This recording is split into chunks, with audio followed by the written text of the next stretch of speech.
네, 안녕하십니까. 자, 곧이어 Good morning, everyone. We will be beginning the first session of the ICFC very soon. Please come into the hall and take your seats. And for the smooth progress of the meeting, please turn your cell phones into vibration mode or turn it completely off. simultaneous interpretation during the session. For those who need interpretation service, please turn your receivers to channel 1 for Korean and channel 2 for English. If you have difficulty in using your receivers, please feel free to ask to our staff members. 네, 그럼 행사를 시작하도록 하겠습니다. 먼저 인사드리겠습니다. 안녕하십니까? Good morning. This is the first day, the first official session of the ICFC 2024. And my name is Lee Won, the Master of Ceremonies for this session. This conference theme is One Ocean, One Fishing Community, Challenges for Fishing Communities in an Area of Great Transformation. So we are looking into the main agendas and challenges commonly faced by global fishing communities. And this conference aims to find common solutions together. This session will look into the sales, distribution, and the processing of fisheries and seafoods, and we will be looking into the role and necessity of fisherwomen in this community. We are going to look into changing perceptions of fisherwomen and try to come up with ideas that can be effectively implemented. This is also related to the UN SDG number 5, gender equality. We believe that there can be a role played by fishing communities to achieve this goal. Before we begin, we have a welcoming remark prepared by Ms. Kim Ge-suk, President of the Jeju Haenyeo Association. Please give a big round of applause.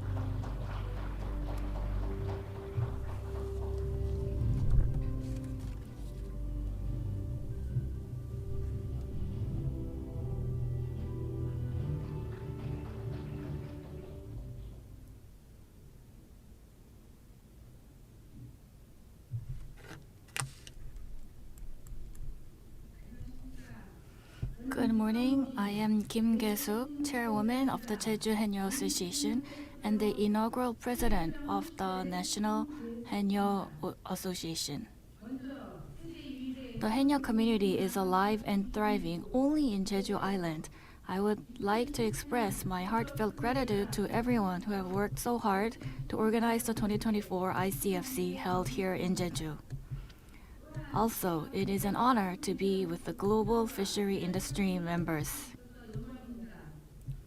For centuries, the Haenyeo of Jeju have lived on the clear blue sea, becoming a proud heritage of Korea. Coexisting with the ocean and following the rules of nature, the lives of Haenyeo is much more than a mere livelihood. It is the cultural and ecological symbol that Jeju has preserved for centuries. In 2016, Jeju's Haenyeo culture was inscribed as a UNESCO Intangible Cultural Heritage, and in 2023, it was recognized as a globally important agricultural heritage by the UN's FAO. However, today's Haenyeo culture and fishing communities are facing rapidly changing environmental challenges. Climate change, environmental pollution, and aging are pressing issues that must be addressed not only by Jeju but by global fishing communities.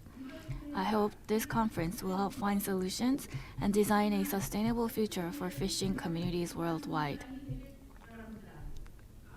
The Haenyeo of the Korean Peninsula will continue to preserve its culture, carry on sustainable fishing, and actively find opportunities for international cooperation.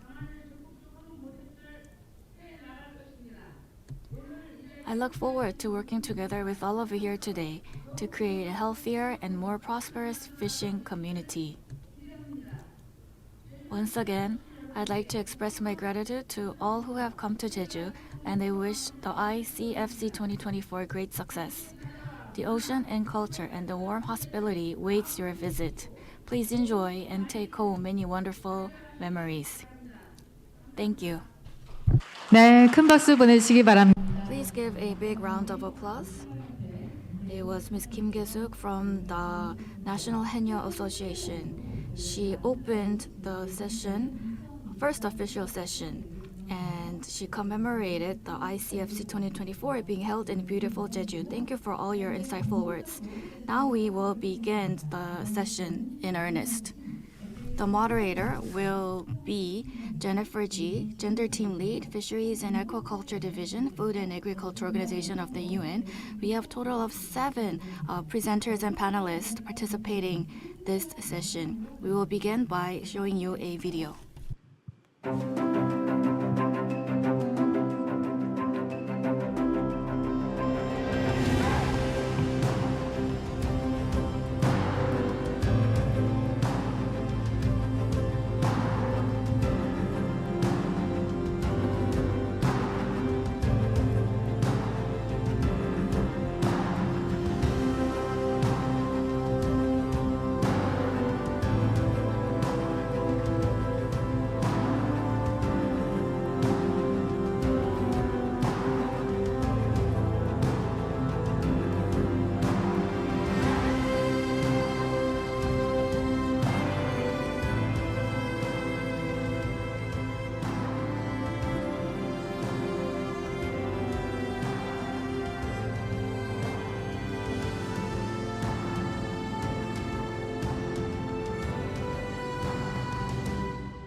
네, 여러분의 박 So let us begin this session with a big round of applause. So we have met those who will give their presentations and discussions on video. Let me invite our first speaker to the stage. Ms. Ashley Mellinger will deliver a lecture on the leadership and best practices of women fishers for building a sustainable fisheries industry. She is a fisher operating a small vessel along the Norfolk coast in the UK, catching lobsters and crabs. She represents the first generation of fishers who chose a life at sea outside traditional norms. Through social media, she vividly shares the daily life of commercial fishing from a women's perspective and leads efforts to promote sustainable fisheries and exemplary practices. Please give a round of applause to welcome Ms. Ashley Mellinger to the stage.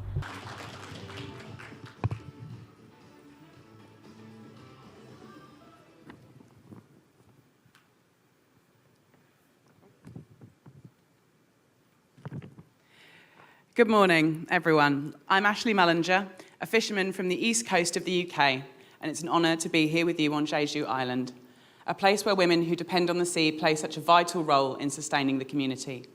My role today combines my personal experience as an independent fisherman with my work as a communications officer for the UK Women in Fisheries. This presentation will highlight the evolving role of women in fisheries and explore best practices that have helped me thrive in this field. These practices are not just about individual success. They're about community empowerment through the UK Women in Fisheries Network. We're creating space where women can support each other, share knowledge, best practice, and drive positive change across the industry. I'm excited to share my journey and hope to inspire new ways for us to connect and build a stronger, more inclusive fishing community worldwide. Now I'm proud to introduce UK Women in Fisheries, or UK WIF, a network created by and for women in every corner of the UK fishing industry. UK Women in Fisheries was founded on the understanding that despite women's presence across all areas of the fishing world, from vessel ownership to conservation work, from seafood processing to managing fleets, women's voices are still often underrepresented and their experiences too often remain invisible. Our network is a response to this gap. We aim to create a space where the unique challenges that women face in this traditionally male-dominated industry can be acknowledged, discussed, and ultimately addressed. UK Women in Fisheries is about support, advocacy, and creating a platform for women to connect with each other, whether that's sharing insights, learning from one another, or organising around common goals. Building a network like UK Women in Fisheries was essential because of these unique challenges, many of which come down to isolation and lack of representation in fishing. As in many male-dominated industries, when women often work in environments where they're one of very few, if any, other female colleagues, this can be incredibly isolating, making it hard to find support, mentorship, or even just a shared understanding of the unique obstacles they encounter.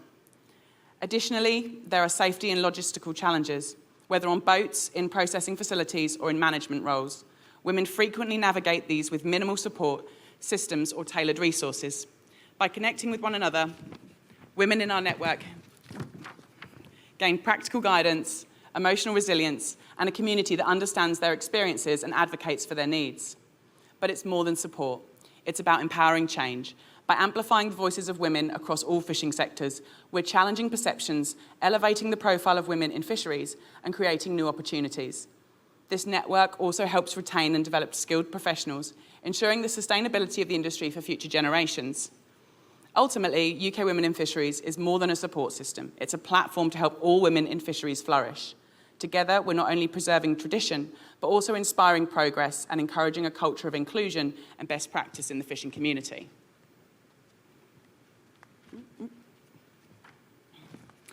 Over the next 4 months, we're focused on several key initiatives to grow this support system.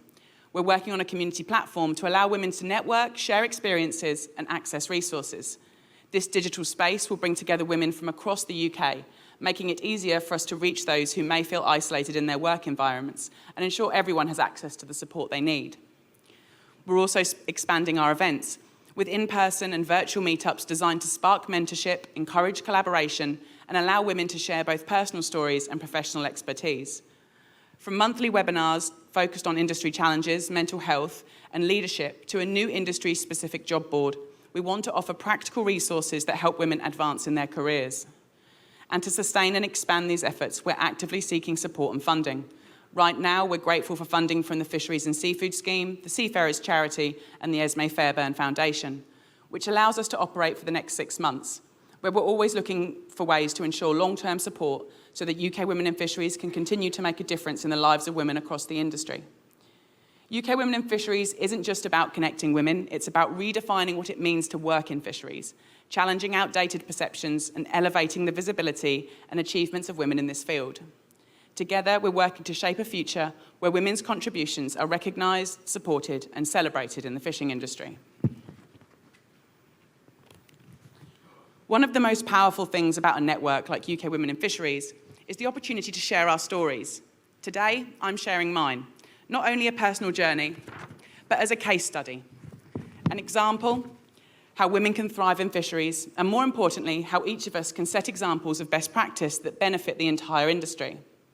My journey into fishing was an unexpected one. In the UK, the role of a fisherman is traditionally a male-dominated path, and women in the catching sector are rare. But for me, this journey started by complete chance. A simple trip on a charter angling boat opened my eyes to the world of fishing, and I quickly fell in love with the environment and the challenges it offered. I became friends with the boat owner, eventually working with him in my spare time. By 2018, I'd reached a crossroads. I was ready to leave my desk job behind and throw myself fully into the life of a fisherman. I started with tasks like sorting bait, paperwork, and mending pots. But it wasn't long before I was out at sea, setting and stacking crab and whelk pots. After a year of building my skills, my colleague and I decided to buy a boat of our own, Fair Lass. She was a large, heavy wooden boat with the capacity to work an impressive number of pots, giving us the ability to catch and manage a high volume. That moment, owning Fair Lass, was a turning point in my career and my life. It solidified my commitment to this path and made me one of very few women in the UK actually fishing commercially. My journey is one of following passion, but it also is about navigating a career that doesn't often include women. I hope that by sharing this, I can encourage other women to pursue paths in fishing, and that together we can create space for more women in roles across the industry, setting a powerful example of what's possible. As you can see in this image, Fair Lass sunk in the harbour just 3 days before Christmas in 2022. This was not just a boat. She was part of our lives, our business, and our dreams. The moment I received that call, my heart sank. Seeing her submerged was absolutely heartbreaking for both myself and my business partner. We had worked tirelessly to build our fishing operation, putting our hearts and souls into everything we did. Fair Lass was more than just a vessel. She represented the hard work, sacrifices, and aspirations we had invested in our fishing journey. The loss was devastating, not only for us personally, but for our community and the commitment we had made to our fishing practices. The investigation revealed that a rotted nail in her wooden hull had led to her sinking. It was a reminder of how vulnerable our industry can be, especially as we strive to operate amid various uncertainties. This tragedy forced us to reevaluate our future and make critical decisions about the direction of our business. What would come next for us after such a significant loss? How could we rebuild and move forward? These questions loomed large, setting the stage for a pivotal moment in our journey. Meet Saoirse, our small yet mighty 8-metre boat. After the sinking of Fair Lass, we faced a crucial decision about the future of our fishing business.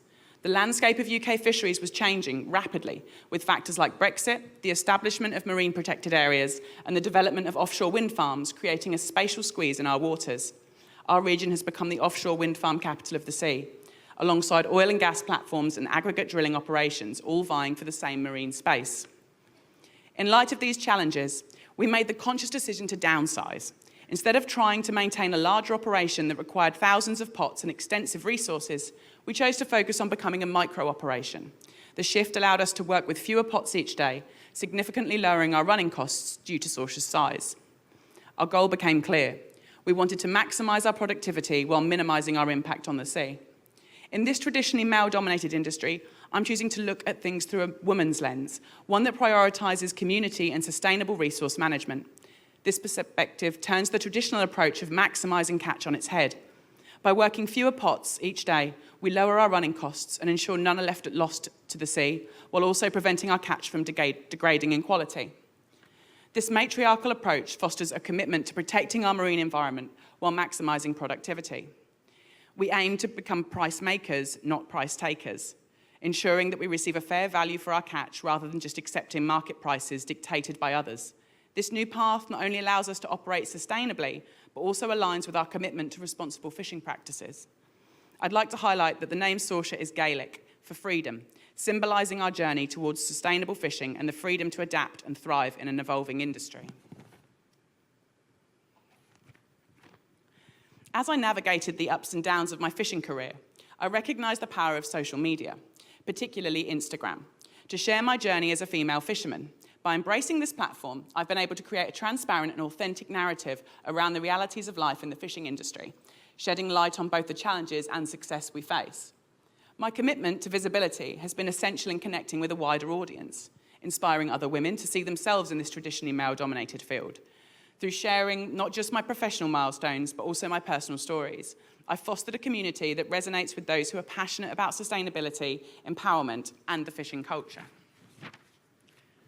One of the proudest moments of my career came when I was awarded Fisherman of the Year in the under 10-metre boat category, a UK accolade in our country that I'm honoured to hold. Being the first woman to receive this award was a significant milestone, not just for me, but for all women in the industry, as it showcased the vital contributions we make in a field where we are often underrepresented. The recognition has not only shown acceptance within the fishing community, but also serves as an encouragement for other women to pursue careers on boats, proving that our voices and efforts matter. Additionally, thanks to the attention I've gathered through social media, I was able to write a book that highlights my experiences and insights in the industry. This platform has been instrumental in marketing myself and my work, allowing me to advocate for women in fisheries and elevate our stories to a global audience. In essence, social media has not only allowed me to document my journey, but also to advocate for the vital work of organisations like UK Women in Fisheries. It's a platform where we can challenge perceptions, share best practice, and build a supportive network that drives positive change in the industry. I'd now like to share an example of best practice in our industry. It's these kinds of stories that we must champion within our network to assure a responsibly managed and thriving fishing stock for the future. Understanding the lobster life cycle is crucial for appreciating the challenges this species faces in our waters. Lobsters undergo several stages of development, starting from eggs to larval stages and finally to mature adults. Each stage of their life presents unique challenges that can impact their survival. One of the main reasons lobsters are considered vulnerable is their long life cycle. They can take several years to reach maturity, and during this time they face numerous threats, including predation from fish and other marine animals. Environmental factors such as ocean temperature changes and habitat loss due to human activities also pose significant risks. Additionally, the larval stage is particularly precarious. Lobster larvae are small and susceptible to being swept away by currents, and their survival rate is quite low. In fact, it's estimated that only 1 in 20,000 eggs carried by a female egg-bearing lobster will survive to adulthood due to these natural predations and environmental challenges. As I've learned more about the lobster life cycle through my experience as a fisherman, I've recognised the importance of sharing this knowledge with the public. By utilising my social media platforms, I strive to educate and inform others about the vulnerabilities of this species. When we raise awareness about the delicate balance within the lobster ecosystem, we empower our communities to engage in sustainable practices. By sharing detailed insights and stories about the lobster life cycle, I can illustrate how every stage of development is vital for the species' survival, thus emphasising the need for responsible fishing practices. Through posts, videos and discussions, I aim to foster a greater understanding of how our actions affect not just the lobsters, but the entire marine environment. By educating the public about the vulnerabilities of lobsters, we can advocate for practices that ensure the sustainability of our fisheries and protect the future of lobster population in our seas. In 2017, a crucial regulatory change was implemented regarding the conservation of lobsters, specifically a ban on harvesting egg-bearing female lobsters. This decision aimed to protect the reproductive population, ensuring that more lobsters could mature and contribute to the future generation of the species. However, this regulation has sparked a controversial practice among some fishermen, known as scrubbing. Scrubbing refers to the act of removing or scrubbing the eggs from a female lobster before returning her. The practice is highly problematic, as it effectively undermines the very purpose of the ban. By doing so, these fishermen believe they can continue to harvest lobsters while avoiding penalties, but in reality, they are damaging the sustainability of the fishery. The biological impact of scrubbing is severe. It can lead to a significant reduction in the number of lobsters in the ecosystem over time. With only 1 in 20,000 eggs surviving to adulthood, the removal of these eggs directly jeopardises the future of lobster populations. It's important to highlight the issue, as it demonstrates the tension that can exist within fishing communities between compliance with conservation laws and the economic pressures fishermen face. Many in the industry understand the importance of protecting the reproductive population for the long-term health of the fishery. Yet there are still those who choose to engage by scrubbing practices, often driven by short-term gains. By bringing attention to these practices through my social media channels, I aim to advocate for more sustainable and ethical fishing practices. Education is a powerful tool for change. When we can share information about the implications of scrubbing and the importance of protecting egg-bearing females, we can encourage better practices within the community and promote a more sustainable future of our fisheries. Ultimately, these conversations contribute to a larger dialogue within the fishing community about the necessity of respecting regulations that are designed to ensure the survival of lobster populations and maintain the balance of our marine ecosystems. The V-notching scheme is an innovative conservation initiative designed to protect female lobsters, particularly those that are of breeding age. This voluntary practice involves cutting a V-notch into the tail of the lobster and then will not legally be able to be landed until the notch has grown out.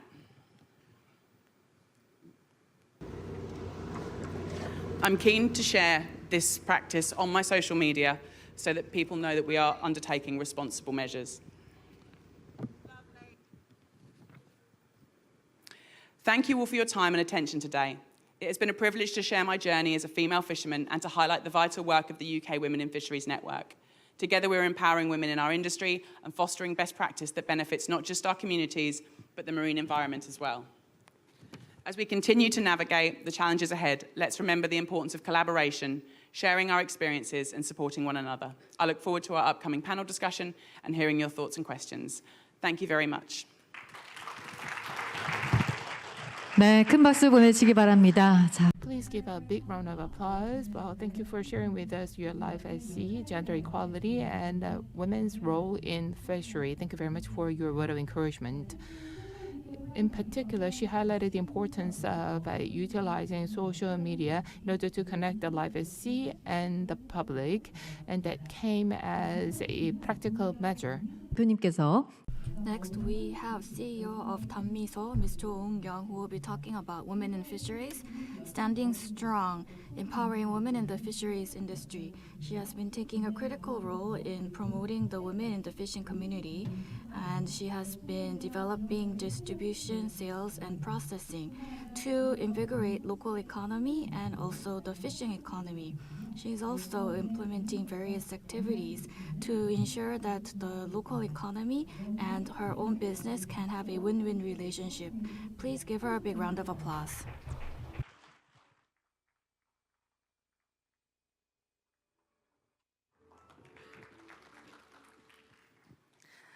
안녕하세요. Good morning. I am a fisherwoman, CEO of Tammiso. My name is Cho Eun-kyung. Tammiso. I'd like to talk about what this means. It's in Chinese characters. It's where we study the flavor of nature itself. And I liked this meaning, which is why I came up with this name. So we are in the business of producing and processing kim, seaweed leather. Let me introduce myself just one more time. My name is Cho Eun-kyung. I majored in business and food engineering. And I also lectured at universities.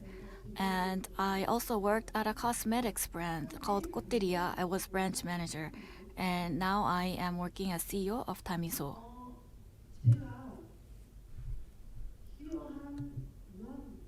So this is Muan. Muan is famous for onions, squid, and gopchang-kim. And I was surprised that the kim from this area was not very well known compared to its quality. So I came up with the ambition that maybe that could be my mission. And to that end, where I was born and raised, Toripo Port, Muan, Jeollanam-do, I started my kim business. This is our kim farm. It's a pole-styled farming method. This type of pole farming is something that I really feel that it is important. There are bamboo sticks that are put in the ocean. And there are 4 times when the water comes in and goes out. So it can be exposed to the sun, it can be exposed to the wind. It's exposed to the various aspects of nature, enhancing the flavor of the kim, both the saltiness and the sweetness. And you can see the mud flats. That is the key point of the kim farming. That is where I am currently growing the kim. And Itbari is the name of the type of kim that we are producing. So this is the harvesting. And these days we have automatic machines. In the past, it was manual and it was quite challenging labor, but now we use machines. So this is the harvested kim. And this is where people are gathering at the auction house. Sorry? Yes, the light was really strong, so I think I tried to hide a little bit, but I'll try to come to the center. Yes. And this is my father. My father has been in the business for more than 30 years. And he has played many roles. He's been catching fish, shells, kim. He has a restaurant, and so on. Various aspects of the fishing industry. I'm just taking on and carrying on a small part of his business. So I have a short video ready to show you. So, good afternoon. I am CEO of Tamiso. My name is Cho Eun-kyung. We have a facility for processing gopchang-kim. I first established Tamiso back in 2019. My father at the time said that compared to the quality of the kim here, it was not really valued nationwide in the markets. We lacked sales distribution channels. And so I tried to research this area. I majored in food engineering, and I felt that there was some potential to this. And so I started studying about kim and tried to develop the sales channels and distribution channels. My father was in the kim farming business for a very long time, so he can tell the high quality kim from the rest. So he manages the quality, and when we visit the auction sites, he tries to select the highest quality raw seaweed. And I then receive the raw seaweed from my father, and then my job is to process and roast it to become the high quality kim that we sell today. And another very important job is marketing. We also have a cafe, so anyone can come into our cafe and try our samples. So it was part of our marketing strategy. And when the visitors tasted our kim, around 7 to 8 out of 10 visitors actually purchased our product. So it was quite successful marketing strategy. We have a very busy the factory, and we are hoping that our purchase in the market will also help invigorate the local economy. And also, I hope that our practices will help stabilizes the price of the kim and the raw seaweed in the market. We are really focusing on the basics, and we plan to maintain the first ambitions, the initial ambitions that we had as we continue to develop our business. We'll continue to work hard. So that was a short video introducing our company.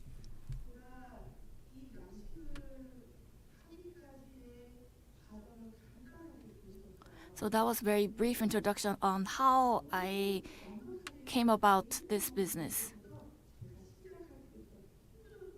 So I think it would be important for everyone to hear a little about the real challenges that I felt when I first started up the business.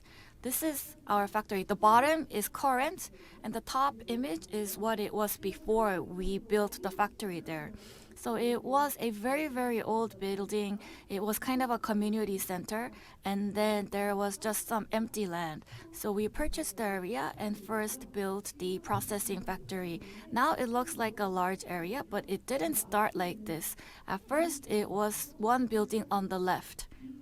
This building on the left. So this image shows how we first prepared for this processing facility. So I studied a little bit about processing, but when we start building a factory, I really felt that it was a challenging job. So I had to go through a lot of trial and errors. First of all, if you look at the top row, I did not think about the route. And so when I did this second time, I received some policy funds to build another factory. The second time around, I tried to do a lot better. We were able to reduce the burden on ourselves by half. And now we are actively using these factories. The kim of Tamiso, I mentioned that we really emphasize the flavor of nature. And we are specializing in roasting, and we don't use a lot of seasoning. We don't really salt the kim. And the reason why we focus so much on this is because the kim usually is quite heavily seasoned. It's sesame oil and salt, but I think that kind of reduces the natural flavor of it. So we are really trying to focusing on maintaining the natural flavor. And another challenge that I went through was packaging. So gopchang kim has a standardized size now, but not in the past. So I had to try different sizes, cut different types of packaging. And so I was at lost in trying to find the right size for the packaging. And this is what I came up with. After many trial and errors, this is the first packaging. And then from the next round, I was able to develop mini-size kim. So the first one was the full-size kim, and then the second product was the mini-size kim. I found that a lot of our customers wanted smaller sizes. I thought that roasting the kim in a very flavorful way would be enough to tap the market. But that was not enough. We can target small families, but that was not enough to carry on the business. I had to come up with larger corporate customers or group customers for gifts and so on. Then I needed to enhance the value of the kim if it's going to be used as gifts and presents by our customers. So these are the different designs that I came up with for that goal. And then we started to receive more orders from the larger corporates. So I started the B2B business, and now that business is doing very well. So I talked about the process of Tamiso and how we overcame the packaging issue and so on. So we have good kim, we have beautiful packages. Is that enough? It was not. We needed to have some kind of marketing strategy, because I needed to sell the kim and we need the cash coming in from it and then invest more in our product and then achieve further success. But I did not realize that. I only focused on the product, and that meant that revenue did not take off. So I started to concentrate on our marketing strategy. The first marketing strategy that we implemented was the cafe.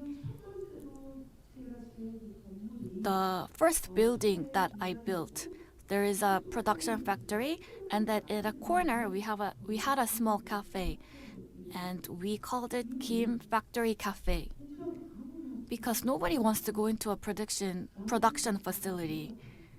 You don't want to go in there. So I wanted my customers or potential customers to taste my product. If they taste it, I knew they would purchase it. So I was trying to find ways to attract the customers. And so I came up with the idea of a cafe. If they order a drink, we gave free samples of our products. And then they came back to ask us, what is this? I told them, well, it's our kim. It tastes really good.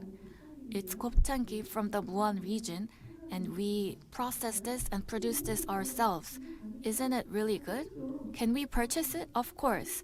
So slowly but firmly, we were able to use the word of mouth to start our sales to pick up. So this was, I think, one of our most effective marketing strategies. And then the second strategy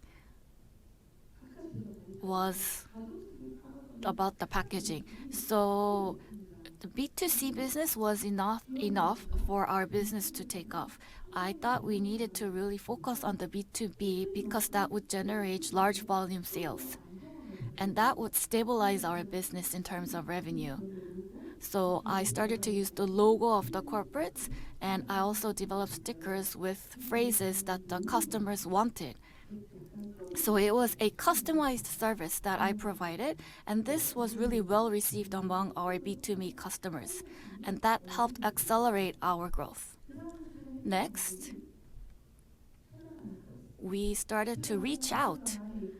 Instead of being in the cafe and being in the factory, I started to reach out to our customers. So we started to participate in seafood exhibitions, international food exhibitions. So also the Buddhism festival, who tend to have quite high preference for kim. So I went to all these festivals and exhibitions, and we really received good feedback. The people who came to our booth tasted our product, and they really had positive feedback. And that is when I really started to have confidence that our product was of high quality and of good taste. Then I thought, well, if we work hard, we can be even more successful. And we also participate in regional festivals and events. I am from Muan, and there are several local festivals. We have the seafood promotion, the octopus festival. Every time I made sure to participate. I did not miss any of those opportunities. And very thankfully, and I am very grateful that the Ministry of Oceans and Fisheries invited me to their show. I also had a chance to do the Blue Jeans talk with the governor, and there were some buyer events that also invited us. And so as our name started to become more popular, I always try to be as proactive as possible because that's our PR opportunity, and my PR opportunity was an opportunity to sell our kim. I did not stop there. I also tried to penetrate the online channel. So until now, I talked about offline, but I've also been active online on YouTube. I was in the online shopping malls like Naver, which is a big portal in Korea. And I try to expose myself as much as I can. And I think the receptions and the viewership of these online channels was very high and helpful. And as a result of that, we were able to receive certifications and awards. So this is not just for exhibition purposes. I felt that we really need these type of accolades to be recognized in the market. So we continuously challenge ourselves to improve and be recognized by these awards. And then I started to become exposed in the media. So this is why I am here today standing in front of you. So I tried to talk about the key success factors of Tamiso. And all of that was very important. And I am very grateful. And I'm just a little bit over my time, but I just want to talk a little bit more about women in fisheries. It was really challenging in the beginning when it came back to my fisher village. Because I am a woman, I was not really allowed in the inner circles of the fishing community, which were mainly dominated by men. And even today, I think that is still an area that can be improved. If I did not have my father to support me, I don't think I could have come this far. So women trying to leave their mark in the fishing community, I think for that to happen, we definitely need support by the government. If that can happen, so I think I am one of the best cases, but I also am aware that there are not only best cases in this area, so I hope there will be many more policies to support women in this field. Lastly, I hope that you will be continued to show interest in our products and in our brands, and we will make sure that we stick to the basics and remember the goals and ambitions that we had when we first started off the business. Thank you. Thank you for the great presentation. We can really see the passion who have overcome many challenges to be here today. I'll move on to the third presentation. 아루나 Our third speaker is Ms. Utari Octavianti, the co-founder of Aruna. In her presentation, she will share in-depth insights on the topic of the role of women fishers and new challenges in the maritime communities and the ocean fishing communities. Ms. Utari Octavianti is the co-founder and chief sustainability officer of Aruna, an Indonesian startup that developed a fair and transparent seafood trading platform using technology. Coming from a family of fishers herself, she founded Aruna to empower fishers by enabling them to sell seafood directly without relying on middlemen. Please welcome Ms. Utari Octavianti to the stage with a big hand.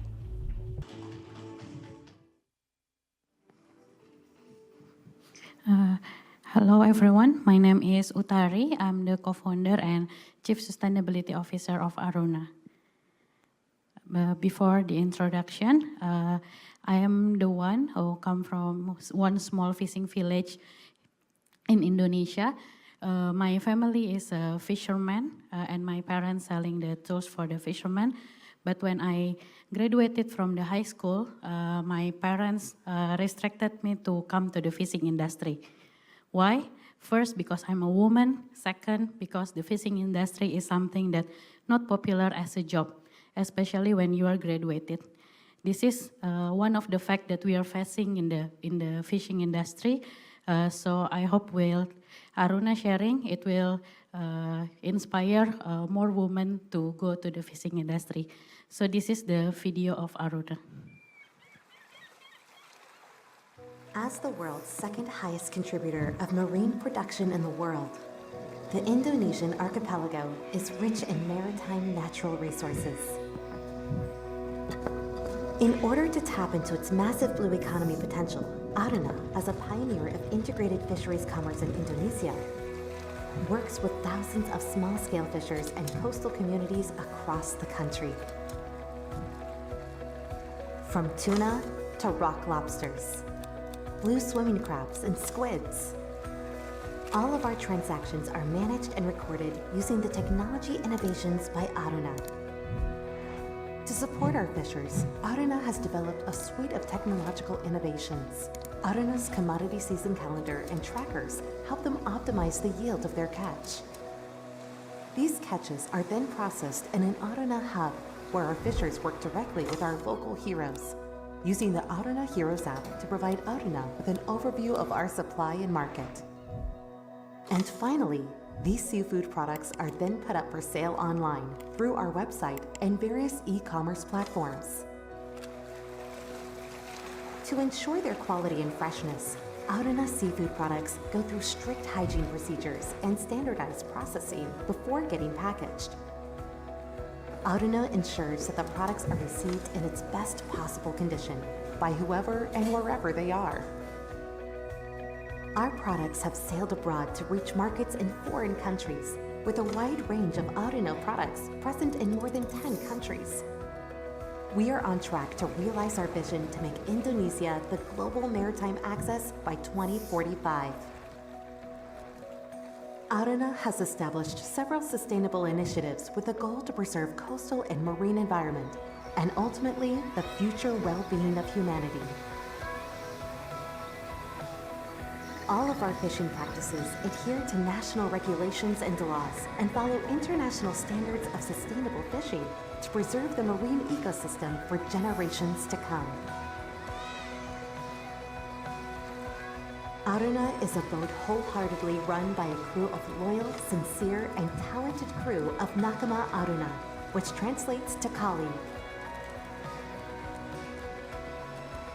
From providing healthy and nutritious seafood to empowering coastal communities, Aruna is sailing strong towards the bright future, where we will make the sea a better livelihood for all.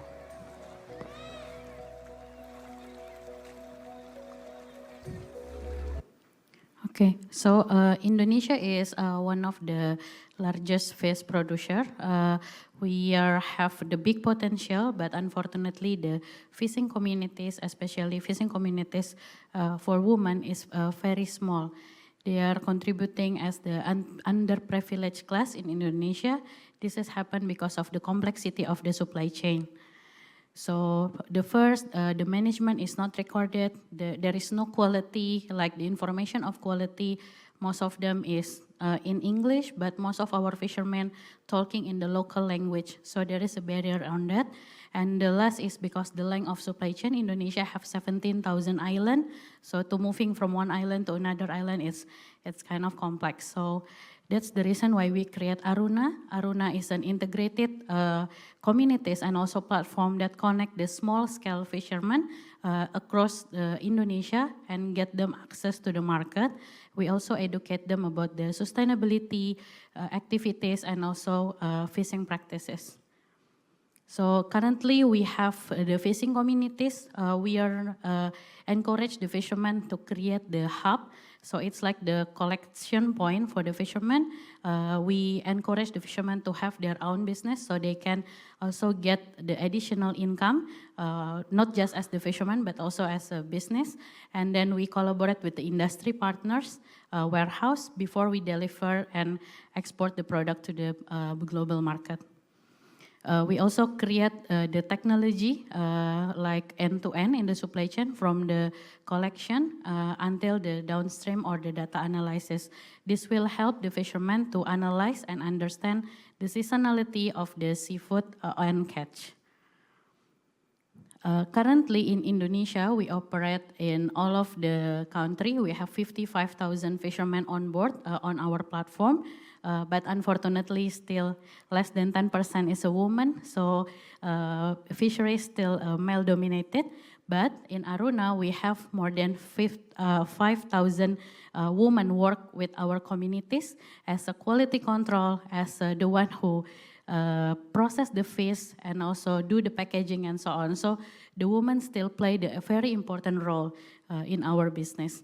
We already cover like 90% of the provinces in Indonesia. Most of our market is not in Indonesia. We do export. We already export to some of the country in the US, Southeast Asia, Middle East, and also China. We have the community development team. This is very important because we encourage the young people to not work on the city. You just work back to your village, working together with the fishermen to increase the quality, to improve their fishing activities, and to increase the community in the locals. We have many activities for women. We call the program is Women Economic Empowerment Program. In this activity, we train like the fisherman wife or fisherman children who process the fish to prove and to make the best quality seafood before we sell it. We also encourage the women to have their own small medium enterprise. So we educate the fishermen. After the fishermen catch the fish, they can process their own brand, and we also can help them to promote the seafood through our platform. We also asking the women to do manufacturing and post-catch fishing activities. This by have Aruna, the woman now can have more job opportunities than before. So usually before the woman is just the one who accompany the fishermen to do fishing, but now after we create Aruna in some village, now the women have the job opportunities and it increased their livelihood. We have a social security insurance because this is very important. We have the medical checkup for the fishermen and fishing communities, package donation, children donation, especially for studies such as the scholarship and everything, and National Nutrition Celebration Day. This is some of the activities that we have done with the women workers and also the fishing communities. We also manage the waste, so we try to reduce the waste in the coastal. We create the waste bank project in the coastal village that we own. This is our sustainability pledge. In Aruna, we're very concerned about sustainability and continuity of the supplies.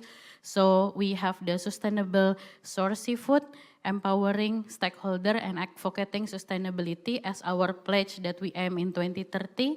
And by that, we define it, each category and each target year by year. So currently in Aruna, we have 150 hubs with 40,000 tons. We also have more women workers on board. We have more fishermen, and we create more environmental impact that we hope increase in the future. I think that's for all. I am looking forward for the discussion and inspiration from the other panelists today. Thank you so much. Thank you very much, Ms. Utari Octavianti, for your insightful presentation. Combination of technology and innovation has boosted the sustainability of local communities, empowering women in fishery. Now we will have the last presentation of this morning session. From driver to content creator, we have the Haenyeo in their 9th year, Woo Jang-min and Jin So-hee, who are also YouTube creators of their channel Yojim Haenyeo. They have reinterpreted the traditional Haenyeo culture in a modern perspective, and they have been receiving great attention for all of their efforts. Please give them a big round of applause.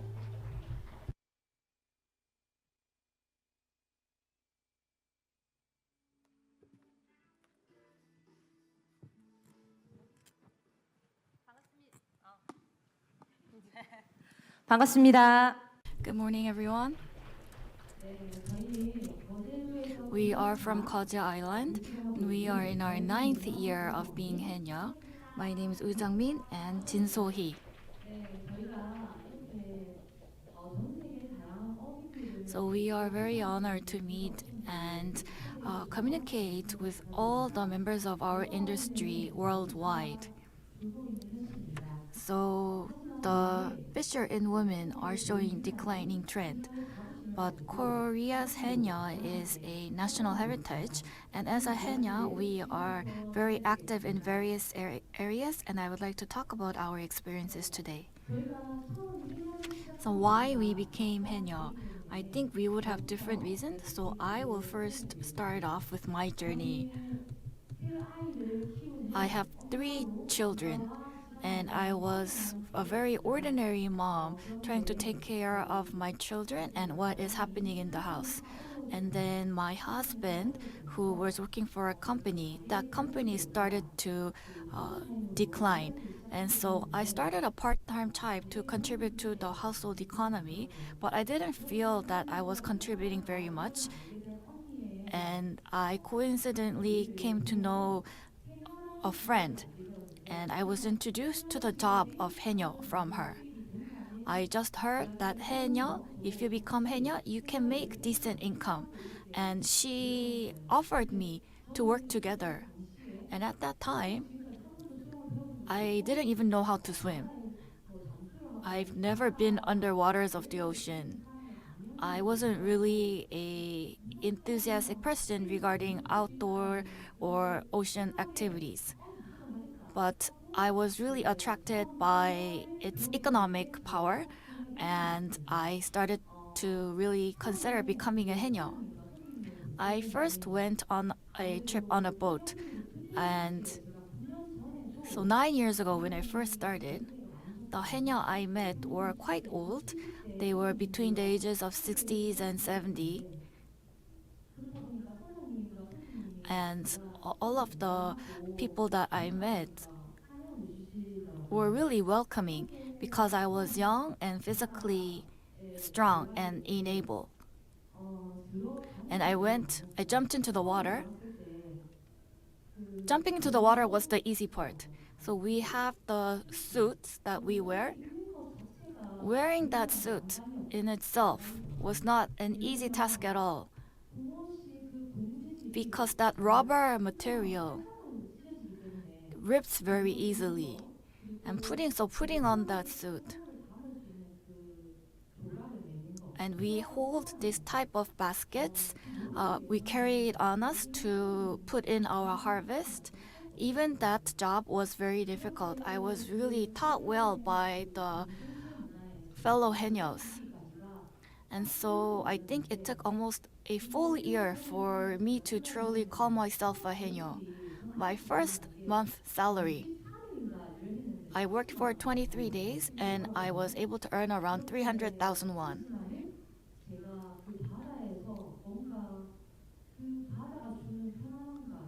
So economically, it was not really a success on the first month, but I was really able to start to understand the benefits of the ocean. And I worked a lot of part-time jobs in the past. I also was a designer for an ad agency. So I've met a lot of people. But I also found that being haenyeo was not really stressful in terms of having to handle a lot of different relationships.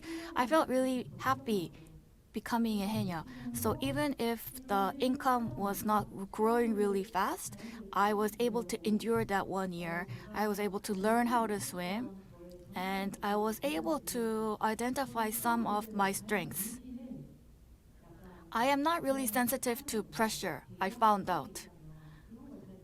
And that's a strength for haenyeo, because other haenyeos needs equalizers that balances out the pressure underwaters, but I didn't need that equipment. So I thought initially I was doing this for the money, but now I really feel that I have truly become haenyeo, and I am very proud of myself on that. Thank you.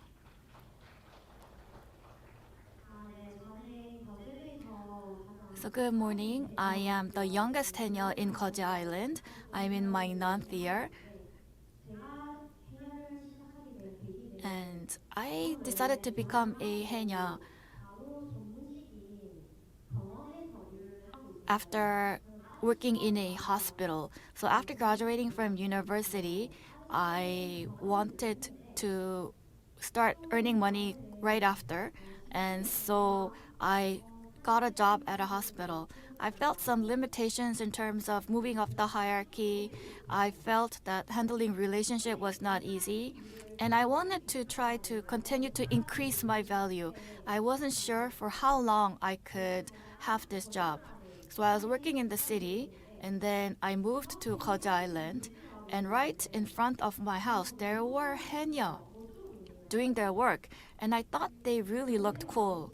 They were mid-aged, but they were still healthy, and they were economically active.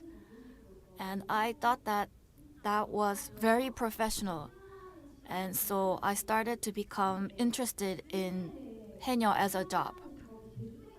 I thought that Haenyeo only were present in Jeju Island. I didn't know there were Haenyeo in Jeju Island.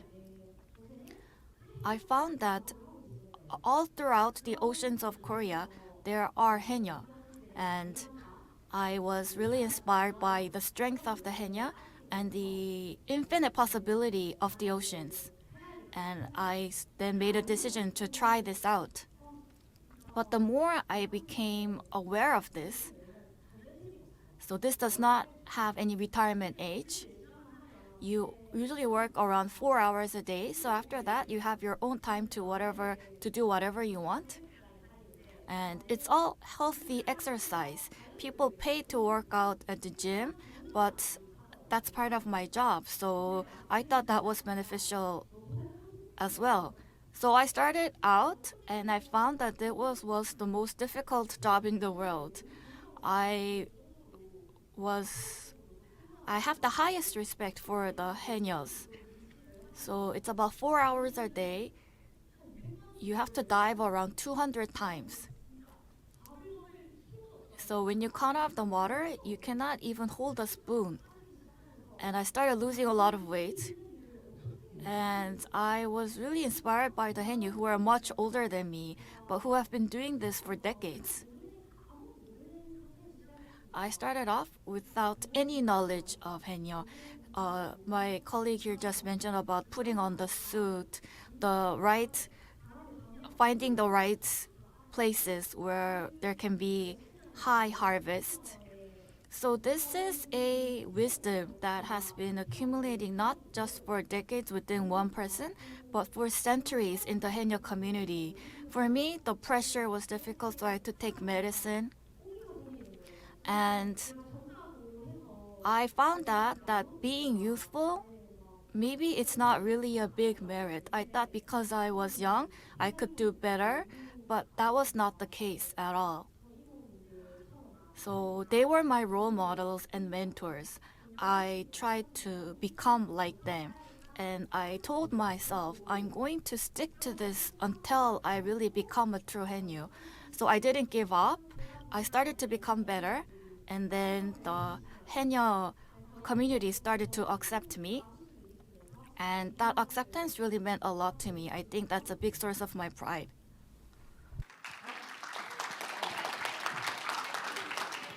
저희가 이렇게 So we have become Haenyeo now. But the average age of Haenyeo nationwide is between 60 and 70. We were able to meet each other because of this event. So initially, we were working in different vessels. But 9 years ago, there were only 2 young Haenyeos, the 2 that you see in front of you. So naturally, we gave each other our numbers and started to talk with each other.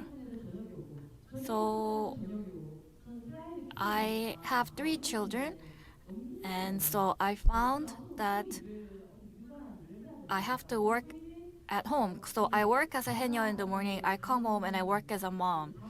And so he was living really close to the ocean, and so she was able to save a lot of time in commute. And we became friends, and she she told me that her team was looking for new haenyeo, and so she recommended me to her part of the ocean. And so we started to work together.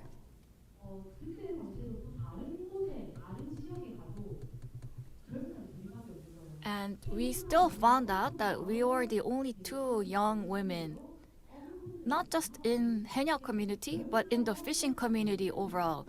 The young fisher people were in their 50s. So there was a lot for us to do. We do cleanup activities in the ocean, and there are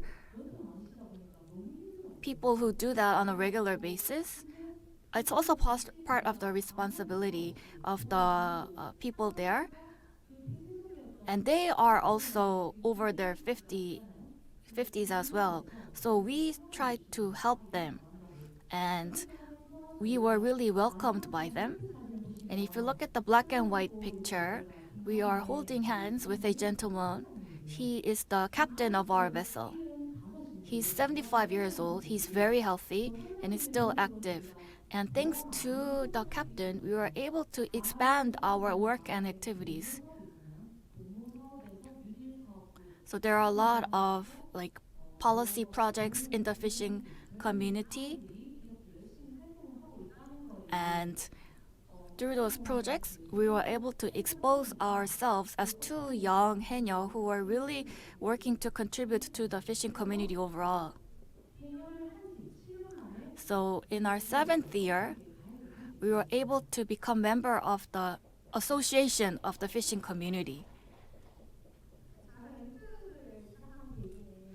And then I started YouTube. There was only 2 young haenyeos at the time. And we were very proud of our job. And we felt that this was very attractive, but people don't know about it. Many people only think that there's haenyeo in Jeju Island. I wanted to raise awareness that haenyeo is everywhere where there is an ocean, and I wanted to raise awareness about haenyeo. So this is why I started the YouTube. I wanted to talk about the daily lives, the equipment, how we manage the equipment, what we harvest from the ocean, and what kind of activities that we take part in the fishing community. So this is why we started our YouTube channel, and we are also trying to show our viewers the magnificent views of the oceans of Korea as well. And now we are also seeing foreign subscribers as well. And I am proud that we are able to really promote the culture of haenyeo globally. And this is something that we plan to carry on in the future. I have a YouTube video to share with you.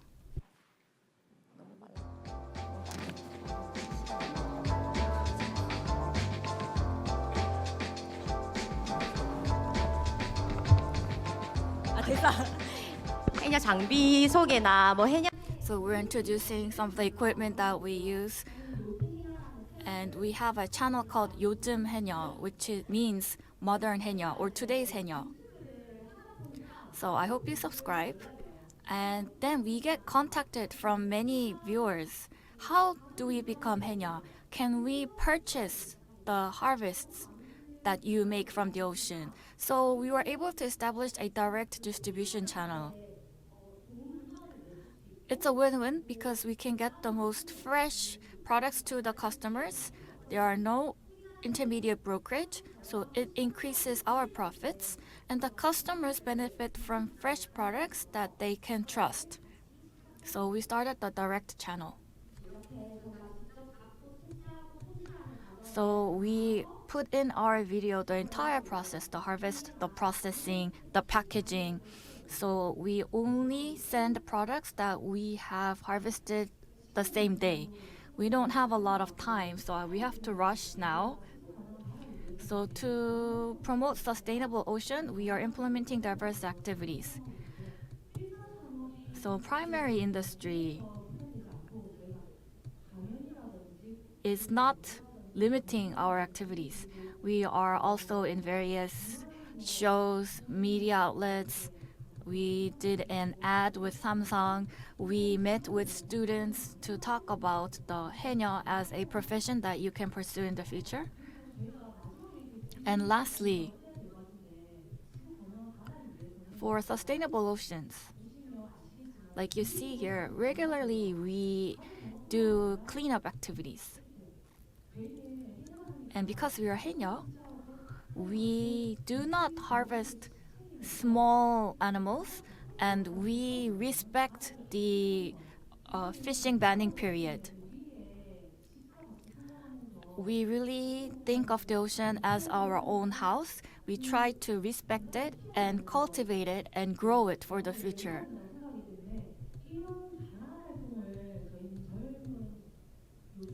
I wanted to highlight that these are some of the activities, the diverse activities that we are involved in. So, as a fisherwoman, I believe that the haenyeo, in terms of art, tradition, and culture, is being recognized globally as a heritage. It's been inscribed in UNESCO as a unique and traditional culture of Korea. And I believe all of our activities, including the presentation today, is in line with promoting haenyeo as a traditional culture of Korea. And I hope that we were able to attract more young women so that this culture can be carried out. I would like to become the oldest haenyeo. I started off as the youngest haenyeo, but I would like to become the oldest haenyeo. And of course, I need to take care of my physical abilities, but also the ocean needs to be healthy as well for me to become the oldest haenyeo. So I will be continuously working together with the ocean to grow both of us. Thank you. Thank you for that very interesting presentation. I can really feel their youth and energy. But their ambition was not young at all. Their ambition was very big. I really was inspired by their comments on taking care of the oceans for the future. So we will be looking forward to the future of these two haenyeo. And please subscribe Yojum haenyeo, their YouTube channel. I will do it right away. So the younger generation is now trying to carry on a traditional heritage of Korea with a modern twist. I believe that the presentations today really emphasized the role of fisherwomen in the fishing community. We also was able to understand how it is evolving. So we have the presentations, and now we will have a panel discussion session. We will be putting up some chairs to the stage. After we have the chairs up on the stage, we will be inviting the presenters and also a panelist, Cha Min-seok, Research Fellow of Jeju Research Institute. And I have one announcement to make. The ICFC 2024, after the official session today, we have the second session starting at 2 p.m. The main theme will be fishing community business. And from 5 p.m. in the fifth floor, Tamna Hall, we will have the opening ceremony.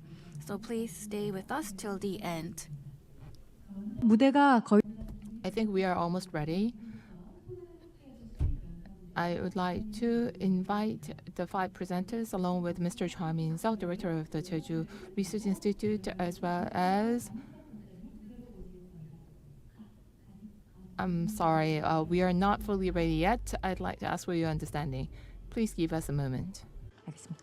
자, 연사분들과 함께 계속해서 제니퍼 지님 Now, I would like to invite Ms. Jennifer G, Gender Team Lead of UNFAO, who will lead a panel discussion. I would like to invite our 5 presenters along with Mr. Ja, our panelist. And I will also invite our moderator of this panel discussion, Ms. Jennifer G, Gender Team Lead of UNFAO. Please come onto the stage. Thank you. I think while you are busy subscribing yourself to the channel, YouTube channel of Yojum haenyeo. I really love it. So, Ms. Jennifer G, I would like to hand the microphone over to Ms. Jennifer Ji. Please welcome them with a big hand.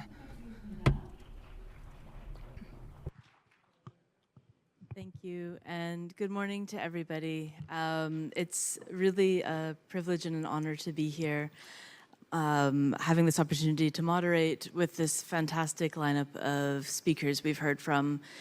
A lot of my work is often traveling around, meeting different women working in the fisheries and aquaculture sectors all throughout the value chain around the world. And so with this, I can assure you, you've got a really unique selection of speakers in front of you today, bringing a big diversity of experiences and also enthusiasm. It's really interesting and reassuring to hear from so many young women involved in the sector. Often we're talking about how in the sector there's an increasingly aged workforce and how we're always looking for recruiting younger people. And I think here we have some really exciting examples of why it's a good sector for young people to join. So with that, I'm going to start with my questions, and I hope we can have an interesting discussion for the next few minutes with everybody on the panel. So I'm going to start on my left and ask Ashley. Visibility plays a key role in inspiring more women to join the fishery sector. I think we've heard that from you. We've heard it from the other presenters as well. So could you tell us a little bit more about how you've worked to increase representation in your community? Certainly, thank you. A question I get a lot when people ask me, what do you do? What's your job? I say, I'm a commercial fisherman, and I get, really? Like, people look at me dumbstruck. And that's because of the perception that it's not a job for women, especially in the UK. So hence why I've used social media as a tool to highlight the things that are great about the job, the things that I can do within the job, but also to be really honest and truthful about the things that I might struggle with, things that I physically can't do alone, just so it's that really honest platform so that people can see what the job actually entails. I mentioned in my presentation, I won, or was the first woman to win the Women Fisherman of the Year. It just shows acceptance. That's an industry recognised award that the industry has to vote for. So just being accepted by a very male-dominated industry just shows other women, this is a place that you're welcome, this is a place that accepts you. So. Thank you so much. I'm going to follow up with a question for our two young colleagues from the Haenyeo. To continue on this discussion about social media and how the role you think this could play with recruiting other young women perhaps to join. Thank you.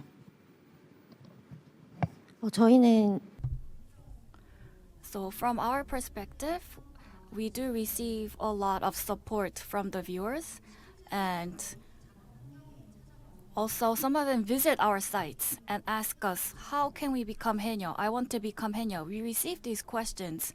So I think it is a very effective tool for attracting youth to our vocation. And not just Korea, but I think from other countries. So foreigners come to us after watching us on YouTube. There was a documentary that was made. So I think it's a way to promote awareness of the Haenyeo as a profession. And the YouTube and social media, I think, is a really effective way. I think it's necessary channel for us attracting more youth. Thank you so much. So for the next question, I'd like to ask about work in the seaweed industry. You mentioned you focused on B2B later on. And at the very end of your presentation, you also mentioned some of the constraints dealing as a woman in the fishing sector. Could I ask you this question? So one of the gender-based constraints typically cited for women is a challenging environment for accessing markets and buyers when men are used to doing business with other men often. How have you dealt with having to face this? It's important you have the support of your father, but beyond that, do you have any thoughts about your experience and maybe how other women can face this challenge? Thank you.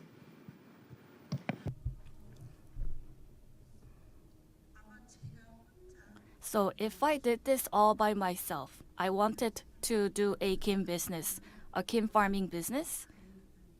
I don't think I would have been able to take part at all. But thankfully, that is where I was born. It was my hometown, and my father was in the business. So the society there couldn't neglect me altogether. So they let me in, and they gave some support in the early days. But now I think I'm a little bit more mature than before, and I think my business has grown. Some are very supportive of the growth. I also feel some jealousy and envy. It's a local community, so I think some of that may be inevitable. But I don't think that it is all rosy for me in the future, even now. Then for people unlike me, without father in fisher industry, not in their hometown, I think it can be very challenging for women in the fishing community. That is the reality. Then I think we need some policies that can support women in fishing community. Without that public support, I think it will be very difficult. Haenyeo is very unique vocation. I think there can be more roles that can be played by women. We have octopuses, not just kim, so we harvest them from the mud flats. We have kamtae, another type of seaweed that grows in the mud flat. That's all harvested by women. And we have the oysters. It's a type of oyster. When we harvest it, it's usually done by women. And so women is just doing the harvest. The sales is being done by men. And so I think maybe women's role can be more expanded. For example, in the fishing association of the local economies, maybe we can reduce the barriers. Even in our village, it's 100% men. And this village here, they have women in there, so I think it's really inspiring place. In our village, it's 100% men. And so I think if we can reduce the barriers and come up with public policies to support women, I think it can be very helpful. And so I think relatively it was easier for me to settle for the reasons already mentioned. I think for those without the same requirements, I think it will be much more difficult. So I think we need public policy. Thank you so much. So let's continue thinking about public policy and governance a little bit. There have been a series of government training programs, as I understand, and support to help recruit young women to become haenyeo. Could I ask you, please, Jo Min-suk, to reflect a little bit about how do you think these programs could be improved or expanded to inspire more young people to join? And is there, if you're aware, is there something similar for other fisheries in Korea to recruit young people as well? Thank you.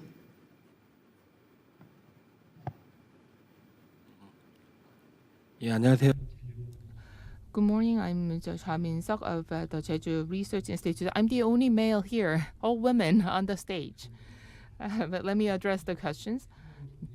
As mentioned by two young haenyeo in Jeju, in order to preserve and protect fishery resources, the abalone and conch are subject to the banning period. And based on the outcome of such initiative, I believe the fishing stocks in Jeju are enjoying egg-bearing period. And that will serve as an income source. When there are two haenyeo schools in Jeju to raise new young haenyeo, since we have only two haenyeo schools, many aspiring haenyeo cannot receive a proper training courses and education. That is why I believe we need more haenyeo schools, not just in Jeju but also in other parts of the country. And conch in Jeju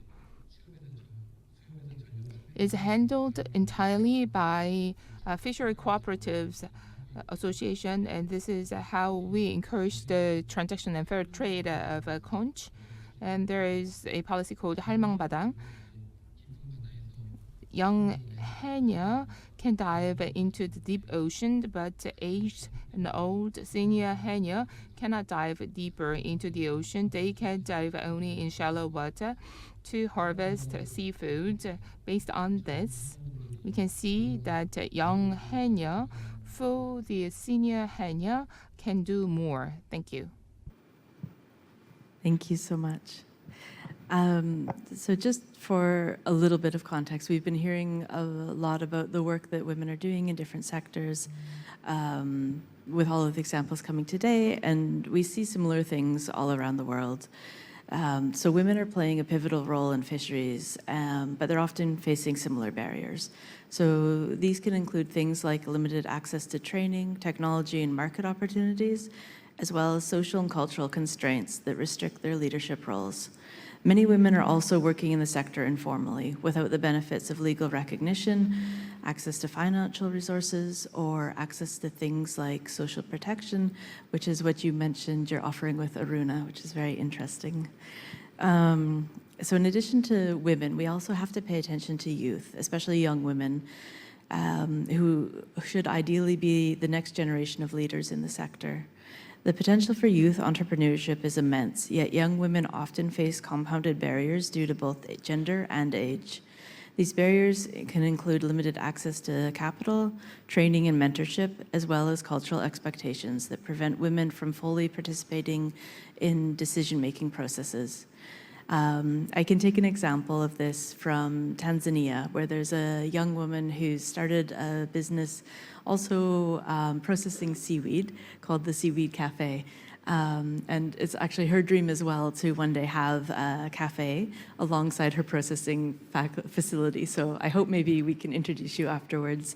But one of the biggest barriers she faced was a lack of capital. So she needed to raise money to be able to purchase the materials for her facility. And she didn't have, because of traditional inheritance laws, she didn't have any land in her name. So she wasn't able to access traditional loans. So this is where microfinance came in handy, and the support of the bigger seafood community as well. So these are just some of the factors that women are often facing. So with this, Utari, I'd like to ask you a little bit more about the way Aruna has been instrumental in empowering women through entrepreneurship and financial literacy programs, because financial literacy is a huge, huge thing, I think, for a lot of young people coming up. What challenges did you encounter in supporting women to have increased financial literacy?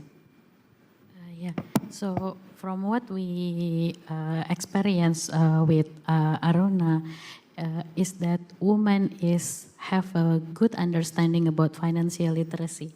So they have more responsibility, they are more careful about spending the family income, and they are the decision makers, especially with the fisherman family. The woman or the fisherman wife is the decision makers. So from what I see here, we only just need connect them with the financial institution that offer like the small medium enterprise financing, and we educate these women communities with the basic understanding about how to manage the capital in business, how to create the good marketing strategy, and we connect them with the market. So after that, most of the cases that we face is the woman is successfully implemented and sell their business. But one of the most important thing is for this woman is they want to work near from their family. So that's the reason why this become more opportunities for a woman, especially for small medium enterprise in fisheries.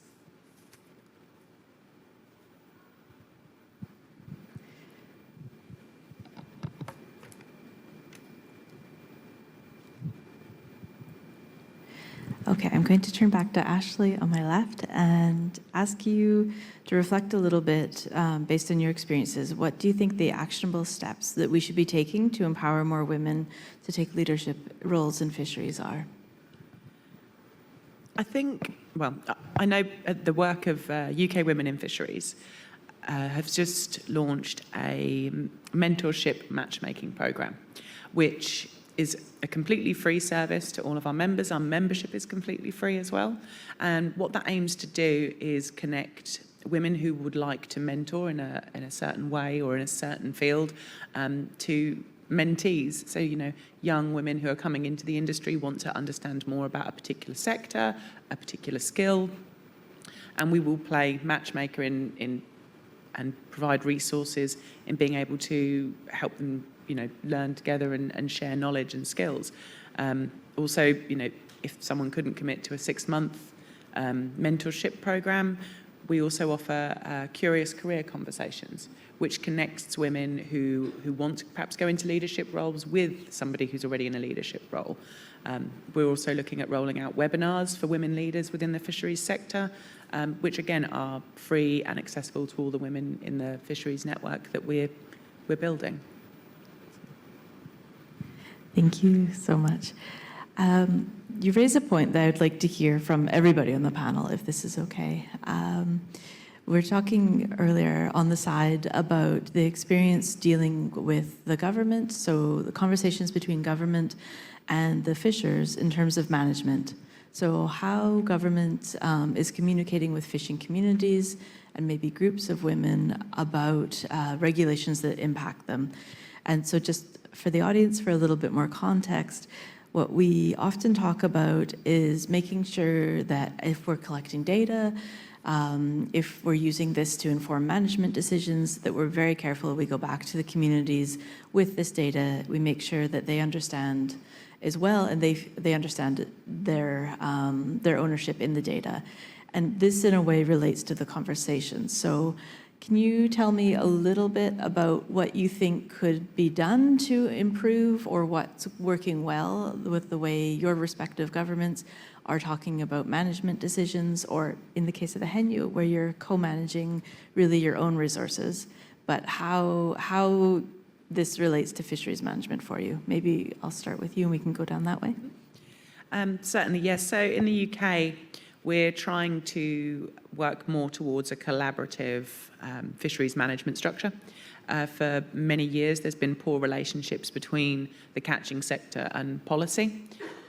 However, it's almost like speaking two different languages when you're talking, people in the catching sector and decision makers in government. So there's a lot of organisations that have now been set up in order to try and bridge that gap and build relationships to form almost like a bottom-up management approach. So it's something we're working on, and we're definitely in the early stages of it, but it is happening. Yeah. In case of Indonesia itself, because we have so many islands, again, it's kind of have a gap between the country and the village government, but because of there is many association and cooperatives, it makes them easier to communicate each, and especially every commodity have their own association. For example, commodity for the crab, community for the tuna and everything. So it helps the government and also the community to give the aspiration and create the regulation before it's implemented. So I think the role of the communities here is very important.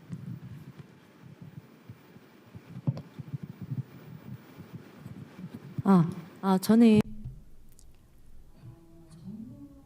Yes, regarding government and public support, I think support is necessary for consistency, and I think that is happening at the moment. First of all, we have the ICFC here today, and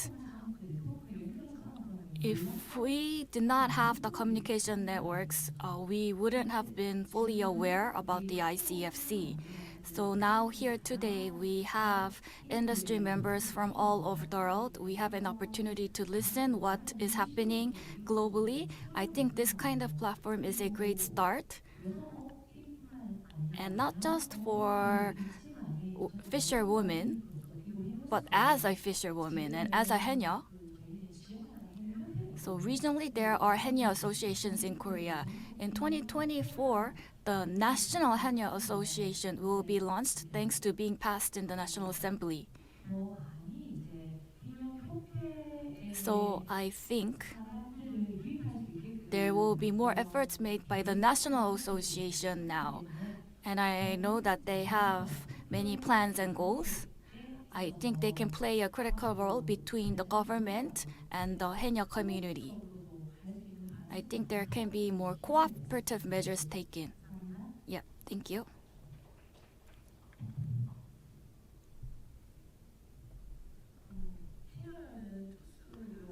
So I think Haenyeo is very unique. They're all women, and there are like support mechanisms and national and regional associations. And policy-wise, I think Korea is quite well established, but there is the cooperative, the association issue in the local communities, which are predominantly composed of men. So there are some women's cooperatives, but they are being managed by the national fisheries cooperatives, not by the central government. So it's not really the bridge between the government and the fishing communities. So I think realistically, in that sense, women are largely being excluded from government policies or communication with government. So I think if there are cooperatives fully composed of men, I think there should be also cooperatives fully composed of women. So I heard that 50% of the people in the fishing community are women. This means that women should also be represented, but I understand that also representation of the fishing cooperative is very low. And so if these fishing cooperatives will not let in women, then I think government should take action to encourage either women representation in the current cooperatives, and if that is not possible, women cooperatives should also be established. It may take some time, but I think we need to start the process. We need to have some kind of cooperative that communicates directly with the Ministry of Oceans and Fisheries, like the men. Thank you.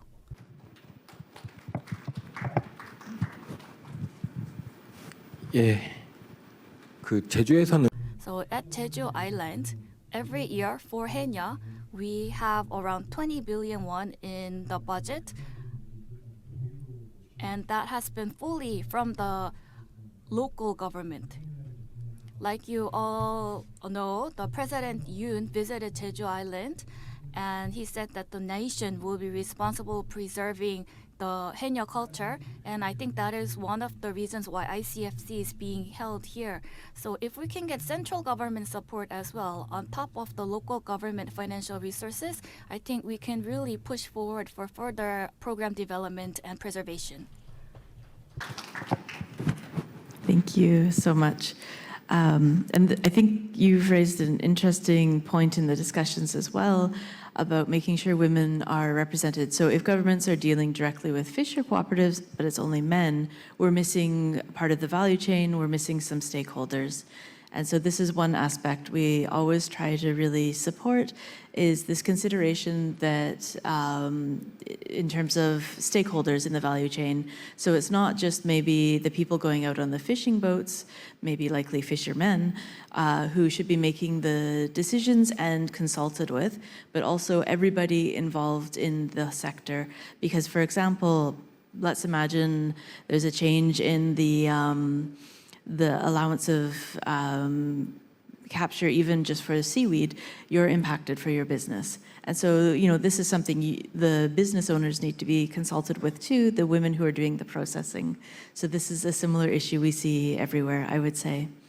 I will return to a question for you, Joam and Sok, about what do you think are the main positive aspects from the Haenyeo's self-governance and community-based management system that you would suggest other women-led fisheries or even other fisheries follow around the world? Thank you.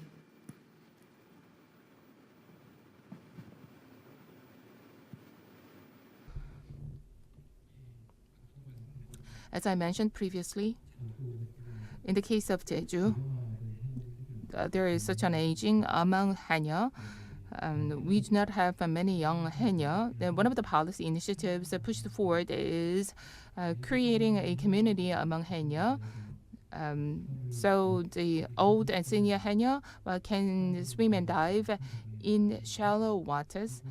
And the seeds of seafood, fisheries and the fish stocks will be planted and distributed and planted in the shallow waters, and a young Haenyeo can swim and dive in deeper ocean. And this is one of the support policies for senior Haenyeo. And I think this is what other fisheries communities and female-based fisheries communities can learn from Jeju. This is the way of expressing our respect for older Haenyeo. Thank you. So continuing right now with the discussion about the Haenyeo, I wanted to ask your experience as two young people joining a very old women's collective. So we heard from Ashley that she was part of the start of a very new women's collective, but on the other end, so joining a very old and well-established collective. Can you tell us more about your experience with that?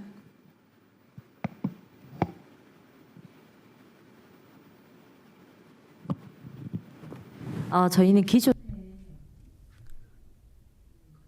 So at Jeju Island, so I'm working at Jeju, and there is the Jeju Association, Diving Association. And within that association, there are a diverse array of Haenyeos. There's like people in their 30s all the way up to their 80s. And we are a community. And we have meetings and so on. There are a lot to learn from them. So because we are young, it doesn't mean we know everything. And our seniors really watch out for us to make sure we don't miss anything out.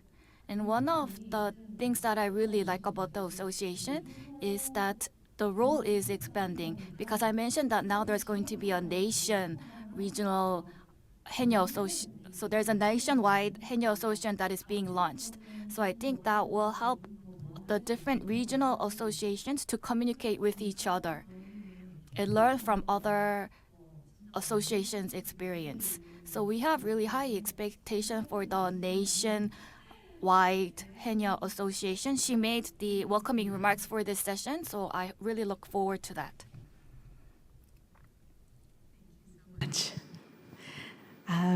Utari, I'm going to ask you a question now. So one of the greatest opportunities to engage with the majority of women in fisheries is at the enterprise level, but they're often in precarious positions without adequate financial literacy, as you mentioned earlier, amongst other factors. What are the specific strategies or partnerships that have been the most effective in fostering women's economic independence in your experience? Yeah, in my experience too, because most of the women in the coastal village, they have a group, right? So the most effective way is to create the key opinion leader or the key example before start the influence to more wider community.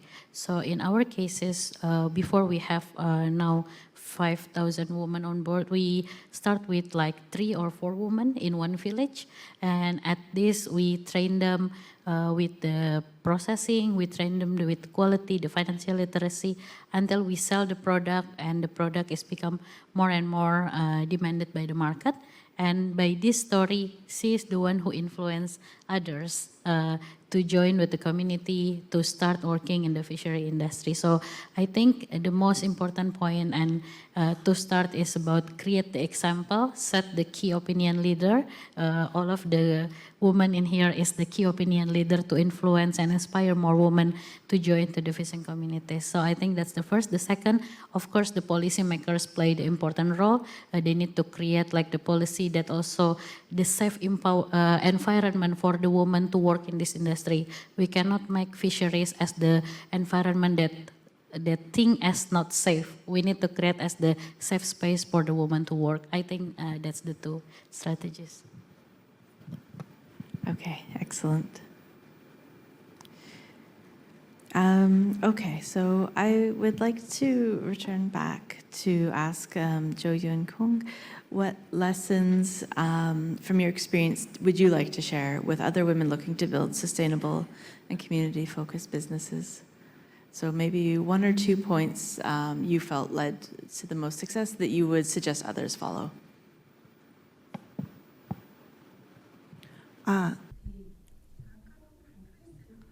So I briefly mentioned during my presentation, but for Kim, processing.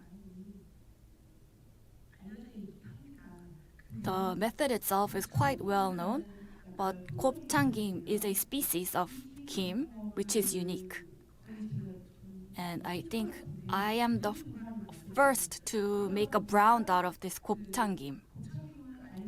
So I want to raise awareness of the 곱창 kim. But it was very hard because there was nothing to promote myself, or there were no mentors that could guide me through. And because of this, I may be still small presence, but I have been in this field for 5 years now. So for those who are interested in this industry, in terms of processing and marketing, if there are fisher women who are trying to venture into this market, I think I can provide some guidance, because when I started off, it was very, very challenging. First, because I don't know. What can you do if you don't know? You lose time and you lose money. And the return does not come quickly. It takes time for the investment to start to bear fruit.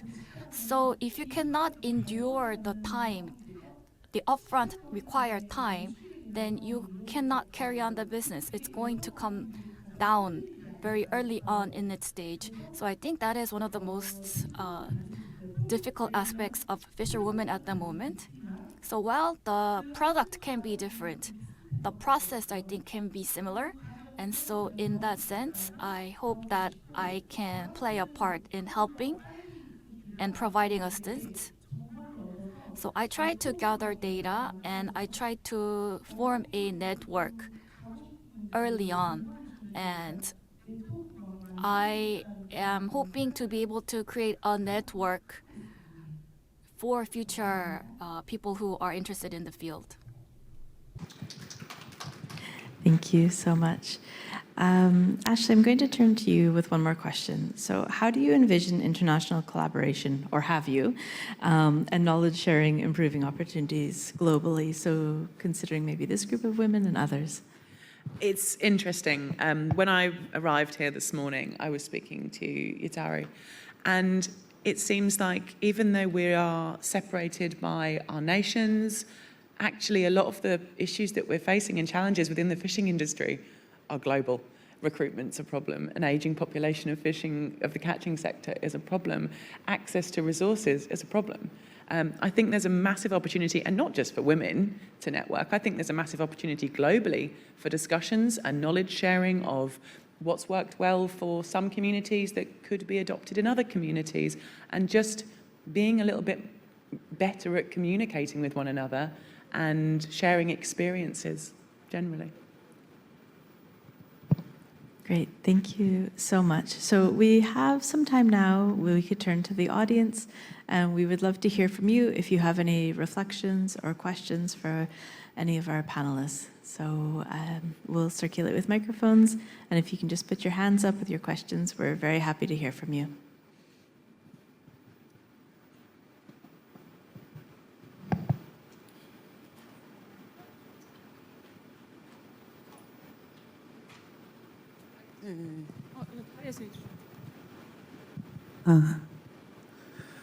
저는 경남 거제도. I'm from Jeju Island, and I am the president of the Diver Association for the 7th year. And I learned a lot from today's session, so it was very meaningful for me. And I've been in the haenyeo business for around 25 years now in Jeju Island. I have been a haenyeo myself for 45 years, and so this area is my hometown. And everything that has been mentioned today, I think we really talked a lot about cooperatives. I have a boat. I have 2 boats, and my husband has a boat, but they will not let our couple in the cooperative. So haenyeo is inscribed by the UNESCO, and haenyeo is a traditional heritage, and we are very proud of being haenyeo now. But for 35 years, I had to hide the fact that I was haenyeo. I have 2 sons, and they all were born and raised in Jeju, and they have graduated from university and so on. my eldest son, when he was the president of the student association, he was very proud of me. But my younger son, more mischievous, said my dad works at a shipbuilding company and my mom is a housewife. So he was not really proud of haenyeo. I think in Jeju, haenyeo are more highly complimented, but not so much in other regions. And so there were lots of criticism and some hurtful comments made towards us. So the status of haenyeo was not the same in the past. And even I am very happy that the Jeju Island and the Gyeongnam province is now recognizing the contribution and importance of haenyeo. And haenyeo in Jeju Island has 100 years of history. And we have about 1 billion won that was supported by the government. So we were able to build a building for our community center, and we were able to call our director general in the local government. And I heard about the ICFC, and I told them that we need to take part, we need to attend the ICFC that is being held in Jeju Island. I asked for their participation as well. And so actually I also was lived in Jeju when I was young.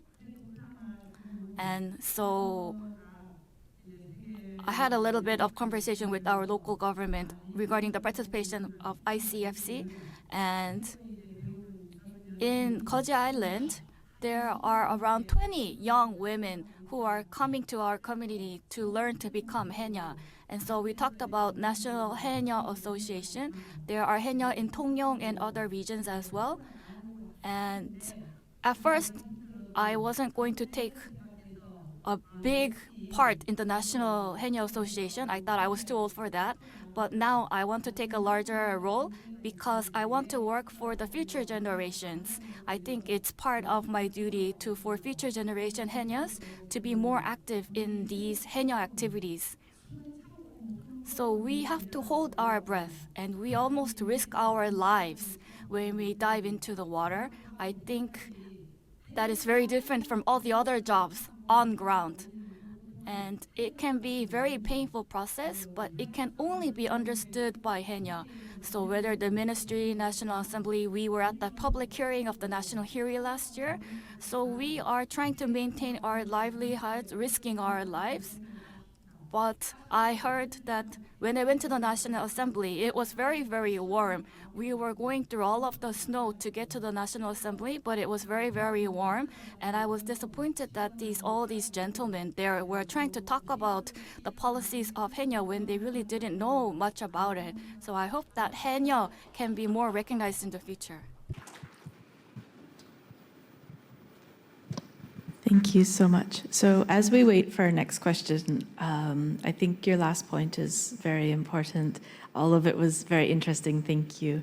But this point about making sure that we're not talking about women, we're asking them to talk about themselves and to share their own expertise is a very important consideration. So do we have another question? Okay. Good morning. Hi, Jaime from Chile in South America. Congratulate on the exhibition, and I would like to consult in a few words how they think the new generation of women should be motivated to preserve this beautiful activity in relation to difference in job offers and the new technology.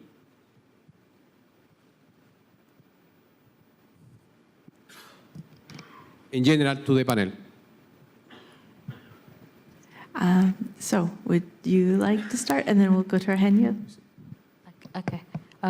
So I think to ask more generation to come, the young generation nowadays, they are looking for three things, I think. The first one, they're looking for not just working for money. Most of the young generation, they want to working for impact. So fisheries industry is the industry where you can work, but you also can create the impact like all of the women here already share. So I think maybe as a policymaker or government can give this point overview about the impact of working in the fishery industry. The second, most of the young generation like technology. That's the reason why Aruna come as a technology company, because of the technology they can work from anywhere. They can work and easy, and using social media platform, also something that interested by the young generation. And the third thing is the young generation nowadays want to work something quote unquote easy. They don't want to be work like hard, but want to work easy. That's why we need to make this industry. Maybe it's not easy to working in the fisheries, right? It's complicated, but how we can make this more in the using an adaptive more technology, more social media platform to encourage more young generations to come. So I think with this 3 points, more and more young and women interest to join the fisheries industry.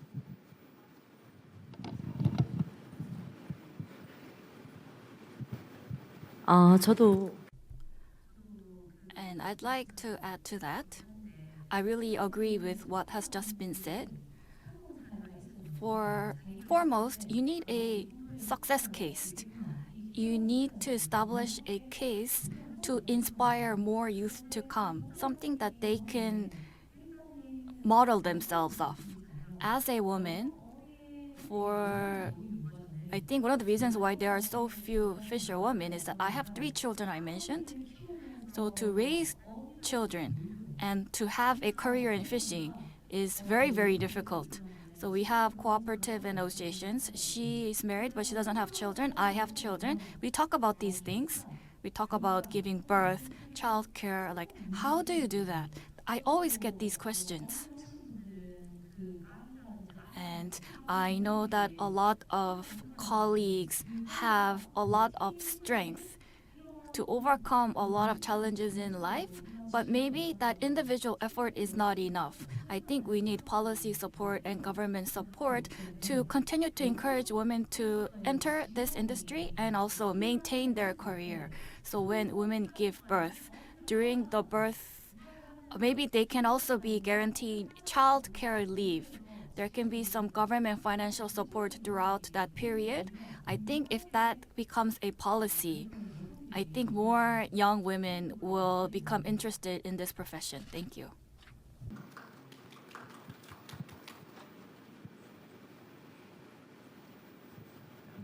I was just going to say, I think you've pretty much covered it. I was going to talk about the fact that there are barriers for women within the industry, and we just need to make sure that they're being talked about and solutions to them are being shared on a global level. So I think you pretty much covered it.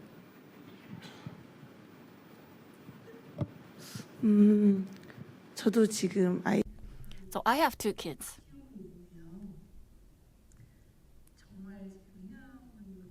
Like just mentioned by the Henyas here, I really agree to their point. So in terms of fostering women in the fishing industry, I think information is critical. So looking back, my experience, I didn't major in fishing industry. My father was industry, but I wasn't. And I went to university and I had a very decent, high quality job.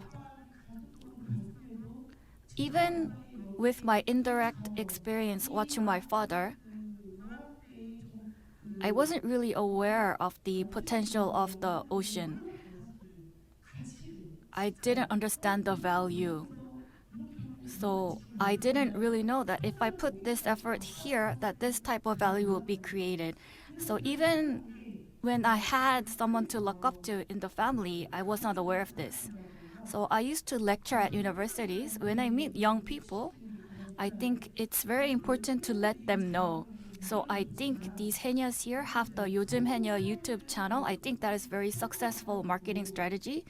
And maybe we can have some special lectures in universities by these Henyas, or we can have some nationwide special lecture series at different universities, at departments that are relevant to the fishing industry.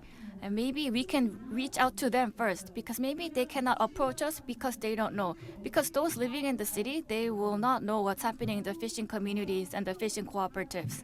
And even for myself, before I became a part of this industry myself, the level of information that I have now and the level of information that I had before is completely different. So I think having like lectures provided by successful cases in the industry can help attract attention for more women in the industry.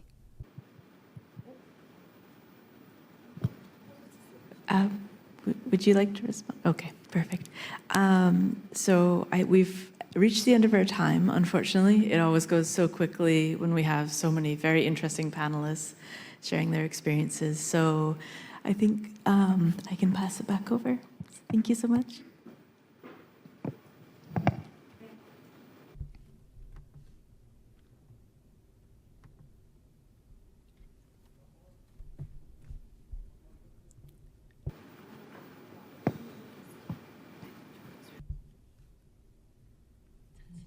I'm sorry, the time is up.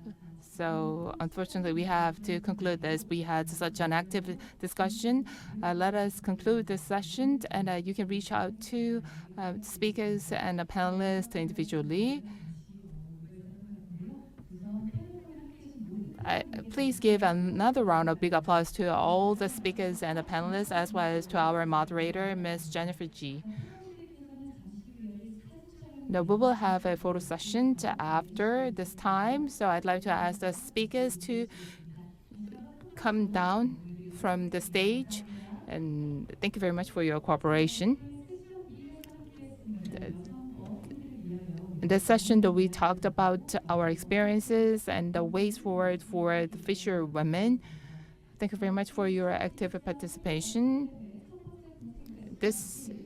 With this, I would like to conclude session 1 of ICFC 2024 Fisher Women, and with the panelists and the speakers, we will have a group photo. Please remain on the stage for a moment. From 2 p.m. in this very Halla hall, we will have the second session of ICFC 2024 Fishing Community Business. Please stay with us, and I'd like to ask for your continued interest and support. And from 5 p.m., we will have an opening ceremony on the 5th floor, Halla hall.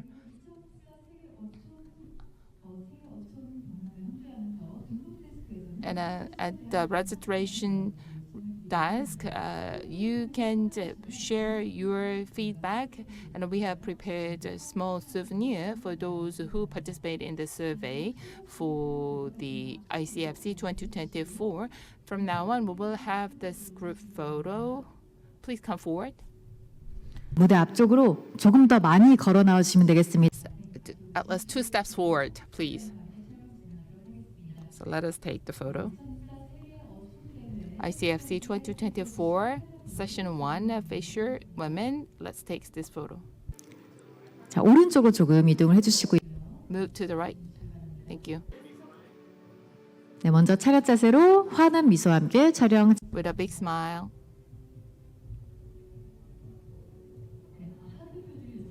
It's Korean heart.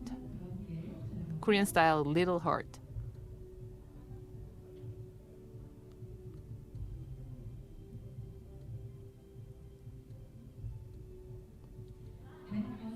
Thank you. Please give them another round of big applause. This is the end of session 1. And I would like to invite all the participants onto the stage for this group photo session. All the participant audience, please come forward. I'd like to ask the panelists to remain on the stage for the entire group photo. All the audience, would you please kindly come up to the stage for this photo session?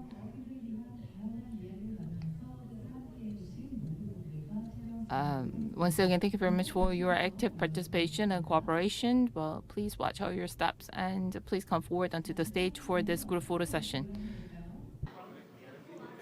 모두 자리에 보일까요? 네. 자, 안내에 따라서 네, 자리를 해주시기를 부탁드리고요.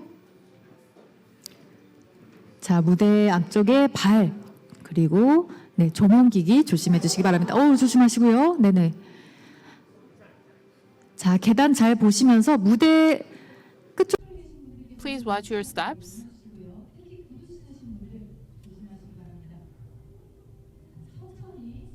So we have time, so take your time. We'll make the arrangement for this group photo.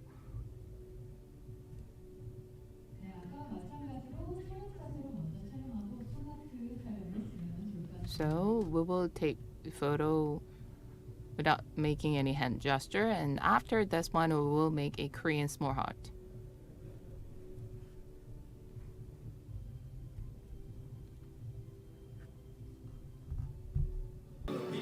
네, 빅스마일. 자, 조금 더 화사하게 자, 미소를 지어주시고요. 네, 좋습니다. 이어서 And this time Korean small heart.